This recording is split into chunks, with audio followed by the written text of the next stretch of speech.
Hello, everybody. This is Comic Book Hangover. It's Monday, so we're going to start off my new sort of series that I'm going to call Mini Mondays, I guess, is what we're going to call it. Mini Mondays. That's the official title. So if you got Full Run Friday, you're going to have Mini Mondays. And basically what this is going to be is just I'm going to go through my collection and reread certain miniseries and just kind of do a review on them. How as far as talking about the reasons why I picked it up.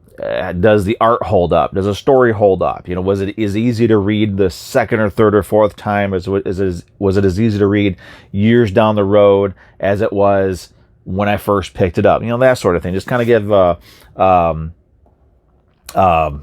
I don't know, just like a retro review, I guess, for these sort of things. So, and it's also I'm thinking I may also do stuff like Rise of the Midnight Suns, where if it's a storyline that goes through no more than 6 issues, I may do that, because to me, a mini series is issues 1 to 6 issues. If it goes over 6 issues, then I consider the maxi series. When you get to anywhere from 12, 14, 17. Up to 52 issues for a series. That's a maxi series. So I may not do anything like that. I'm going to try to keep it contained within a 6-issue run, mostly because, like I said, I'm planning on rereading these, so I don't want to sort of overwhelm myself. Like 52, I'm not going to read 52 issues of a book just to do a review for it. I may read specific issues here and there and see how they look, whatever. But the first series that I decided to do, the first miniseries I decided to do, was this one here. This is Deadly Foes of Spider-Man. This came out in 1991. And also, side note, my sniffling is because my allergies are kicking my butt today. So I've already taken some allergy medication. I've taken some Flonase. Hopefully it won't be that much of a distraction, but if you hear me sniffling, I apologize. It's because my allergies they're just kicking my butt today. It's horrible. So Deadly Foes of Spider-Man came out in 1991. I picked it up. It was a Spider-Man book. I was just getting into comic books. I figured, what the heck, why not? It is the first Spider-Man book I ever bought and the first miniseries I ever picked up. This actually predates the Infinity Gauntlet by a couple of months. So the story, though, as I was rereading it, the story is rather interesting. It's kind of there's more going on in it than you would think for a Spider-Man miniseries featuring all of his villains, or some of his B-level villains, I guess. We've got the Beetle, we've got Shocker, we've got Hydro Man, we've got Boomerang, Speed Demon, and the Rhino. These are your they call themselves the Sinister Syndicate. And the story starts off showing Herman Schultz, who is the Shocker, and he's in prison, and it starts off with him having he's having a nightmare, and he's had a whole series of nightmares. The guy has basically had a nervous breakdown dealing with people like the Punisher, the Scourge, Spider-Man, and those, and he thinks everybody's out to get him. Everybody's out to kill him. So he's had a nervous breakdown. He just wants to spend his time in prison, pay his debts to society, and be done with it. In that same prison is Abner Jenkins, and he is the Beetle. And he gets out. We find out that the reason why he got out is because he made certain promises to the Kingpin, Wilson Fisk, and in order for him to get out, he has to do certain things for Kingpin.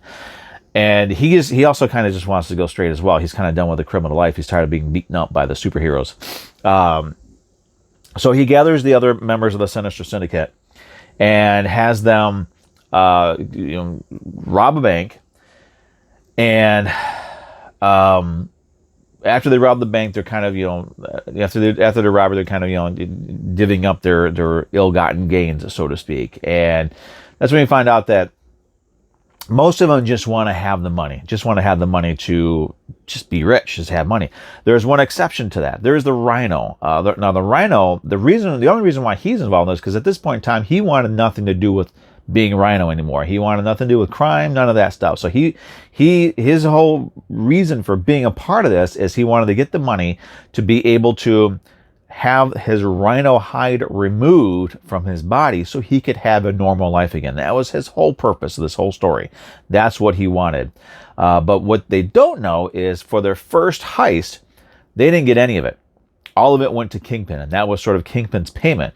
This started the rift in the Sinister Syndicate because Beetle didn't bother to tell anybody about it. And when he didn't tell anybody about it, they started to not trust him that much. And so he spent the rest of the series trying to regain their trust, but also figuring out a way to kind of screw them over again. The first issue, we also are introduced to Lila Davis, who is the Boomerang's girlfriend. And there's more to her. As the series progresses, we find out that there's more to her. And with at the end of the first issue, she's their getaway driver. They rob the bank. Spider-Man shows up, but then Spider-Man, the Boomerang's like, we don't want to deal with this. Rhino doesn't want to deal with it, so they wind up leaving. Boomerang winds up going back to try to kill Spider-Man and gets arrested and put in jail. So already we got some problems here. So the first issue ends with the Sinister Syndicate not trusting Beetle and Boomerang in jail, and there's something going on with the Kingpin. So then we continue with the second issue. Now, with the second issue is where there's more intrigue. There's more stuff going on. We find out, number one, that Lila Davis, Boomerang's girlfriend, is actually playing a game of her own. She is not who she's portraying herself to be. So there's that curiosity as to what's her game. And she's gotten involved with the Sinister Syndicate, but she seems to not really like any of them, including Boomerang. Kingpin was contacted, and they want him to sort of help Boomerang help Boomerang. Beetle has his own lawyer, and his lawyer said, I can get Boomerang out, no problem at all. But then we see the trial, and Boomerang's lawyer, who is Beetle's lawyer, basically hands him over to the state, asks the worst questions possible, sets up Boomerang to be nothing more than a criminal. And we find out that the Kingpin was involved, but he paid off, I think it was Pembroke, was the lawyer, paid him off because he wanted to show the Beetle and these people, the Sinister Syndicate, who he knows weren't happy with him taking all their loot from the first trial. He wants them to know that an infraction against the Kingpin is never forgiven. So Boomerang remains in jail, and that's where he's going to be. And also, there's a little bit more with Lila Davis as far as what her deal is. But really, with the second issue is mostly courtroom drama. Well, 90s level courtroom drama with superheroes, and there's a lot of there's fighting. There's some great stuff there. I also want to say I like all these covers for this series. Now we move on to issue 3. And with issue 3, the main thing we find out about this one is we find out what's going on with Lila Davis, or is it Layla Davis? It might be Layla Davis. But we find out that her husband was a costume supervillain called the Ringer, and his gimmick was he used rings. It's kind of dumb. But he wanted to get out of this supervillain game. He wanted to just live a normal life. He had his wife. He wanted to just do normal person things. But Boomerang kept egging him on, calling him a loser, saying he was pathetic and that sort of thing. So Ringer kept doing the supervillain thing to sort of prove his manhood, prove his worth to Boomerang, and as a result ended up getting killed. So Layla Davis, her whole reason of being a part of this is because she wants to kill Boomerang. And then that also leads into she winds up developing a strong hatred for Speed Demon. She's not too pleased with Beetle. She winds up teaming up with, she gets Shocker, she gets Rhino, and I think it's just Shocker and Rhino. And she starts trying to do her end game by getting rid of Beetle and taking them out, and everybody from the other half of the Sinister Syndicate does what they're doing, and it's just basically in this issue here, everyone betrays everyone, and it's just insane. It was really intriguing. I mean, not a lot going on in that issue, but there's a lot of just backstabbing in this series, more so than what we would get these days. We have a book about supervillains. One series that comes to mind is the Superior Foes of Spider-Man, which is an amazing series. But in that one there, I mean, you had some backbiting, but man, in this series here, nobody could trust anybody, and these characters are just so toxic to each other. It's hilarious. And then we wrap it all up in the fourth and final issue of the miniseries, and this is basically just pure chaos. We have everybody fighting everybody. In the middle of the street, you got police involvement. We've got the two halves of the Sinister Syndicate just fighting each other and fighting themselves, and we got Kingpin playing his little games, in the background. We got Layla Davis, who actually comes very close to killing Boomerang with the Ringer's rings, puts one around his neck and then constricts and tries to kill him. And man, we've got everything going on here. But then we find out, and this is the thing that really got me about this miniseries here, is on the surface we just have a bunch of B-level villains, really cool villains. I mean, this is my first interaction with a lot of these villains, and some of them, like Beetle. I've kind of enjoyed Beetle, especially when he was part of the Superior Foes of Spider-Man. But we find out that all this stuff happened in this because Kingpin orchestrated it. Kingpin wanted all this stuff to happen, and the reason why is in the police department they had these files that had the identity of every. This is 90s, okay. Had the identity of every undercover cop in the United States was in this one database in this one police station in New York. And Kingpin, with the help of Layla Davis, without her really knowing it, with the help of Rhino, who wound up going to Kingpin to try to get the help he needed for himself, they had everybody, they split the Sinister Syndicate down the middle, had them fight in that one specific area, so that the police officers would come in, and would go there to try to do crowd control, try to control the fight, try to keep people and property from being hurt and damaged, which cleared out the police precinct. So Kingpin can send one of his people in, disguised as a police officer, go in there and make copies of these files, give it to the Kingpin, so he knew who was an undercover cop all across the country, which helps his criminal empire. So the whole thing was because Kingpin wanted to strengthen his hold in the the underworld, the criminal underworld of New York and then across the country. So all this stuff that had happened in this whole series was just so Kingpin could get information to help his empire. He had no interest in helping anybody, and he played everybody against everybody. I mean, it's kind of weird because it says Deadly Foes of Spider-Man, so it's got Spider-Man in the title, but then you've got all these deadly foes who are pretty much incompetent in this series. But the fact of the matter is the series is actually, it's a Kingpin story, and he's barely in it.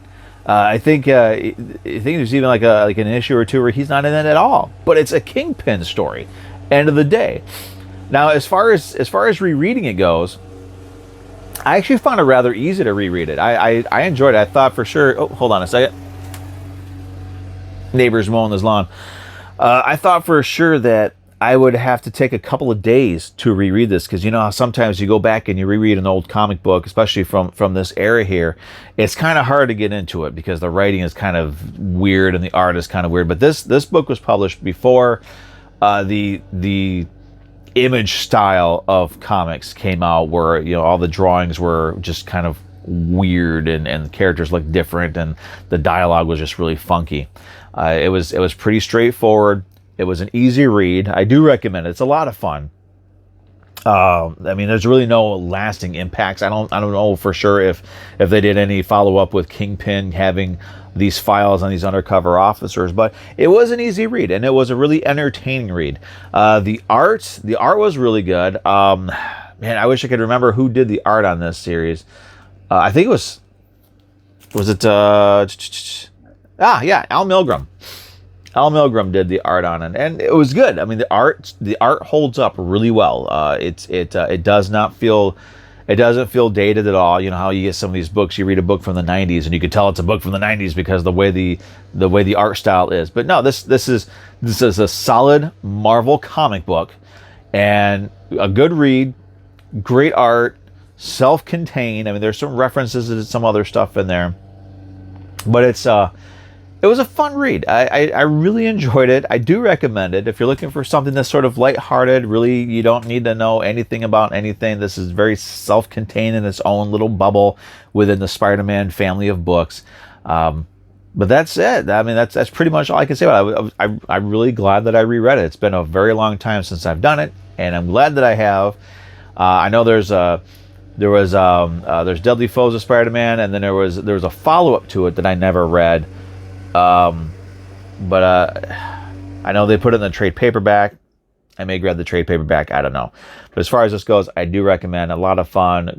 Again, fun writing, fun art, a lot of intrigue. Sorry about the sniffles. Sorry about the lawn being mowed, but it's good. It was fun. So as far as this goes, I do recommend. I do recommend checking out Deadly Foes of Spider-Man if you're looking for something fun, something lighthearted. And so that's it. This is the first mini Monday. I don't know. I really had no plans, no format for this at all. So I'm trying something different here. So definitely feedback is important to me here, especially on this sort of thing. As far as future videos go, I mean, I'm not sure if I'm going to do this on a weekly basis or if I'll do it on a bi-weekly basis. I may end up doing it bi-weekly because I've got a lot of stuff going on. I may not be able to read my regular weekly books, work, family stuff. My little boy, a week from tomorrow, he starts school again, so I'm going to be getting involved with that again. So it may be a bi-weekly series. Now, if anybody has any suggestions on how they'd like to see me do these sort of things, as far as like the review part goes, I'm very open to suggestions and constructive criticism. I do appreciate that. So any feedback I can get at all on this, please toss it my way. Put it down in the comments down below. Otherwise, as always, please like, comment, subscribe, hit that notification button, share, do all that fun stuff. I'm sorry this is a little less structured than what my other videos are. I'm used to doing those. The full run Fridays are pretty easy to do because I'm just showing my comic books. My weekly haul, weekly review videos on Thursdays, I mean, they're pretty, for a non-structured, non-scripted thing, they're pretty structured. But this is something completely new, completely different for me. This is actually doing video reviews of comic books. So let me know what you want me to do, or what you would like to see me do, what you'd like to see as far as like pulling this together, making this tighter, more streamlined. And I'm open to any and all suggestions. So again, everybody, thanks for watching. I'll see you guys on Thursday with my weekly haul, weekly review video. I'm also going to have some free comic book day stuff that I picked up. My LCS for Free Comic Book Day, which was not yesterday, it was Saturday, day before yesterday, which I hope everybody had a great Free Comic Book Day. I'm seeing pictures of the books that everybody's gotten on Instagram and on Facebook and some great stuff. Everybody seemed to have a good time. My LCS had a limit of 2 books per person, and they were doing a strict limit of that, keeping track of everything, which was great because what they wanted to do is with this whole Delta variant going around, they figured that some people would be uncomfortable going in on Free Comic Book Day for fear it'd be busy. So they're expanding it starting Monday. They're expanding it through the week. So they put the strict limits on there so more people can come in through the week and still get Free Comic Book Day books, which was a great idea. I tell you, the 2 that I picked up from there was the Stray Dogs and the Something Is Killing the Children. Were the 2 main ones I wanted, so I'm glad I got those. But on Thursday, I'll have some of my Free Comic Book Day stuff as well. I'll show and talk about. But other than that, thanks for watching. I'm going to try to shut this down a little bit here soon because it's going kind of long. I'm spending the end of this video rambling. But again, comments, suggestions, critiques, put them in the comments section down below. I appreciate it. Thank you very much for watching. Everybody enjoy your week. We'll see you all on Thursday with a great batch of new comic books. Have a good Have a good one. See ya.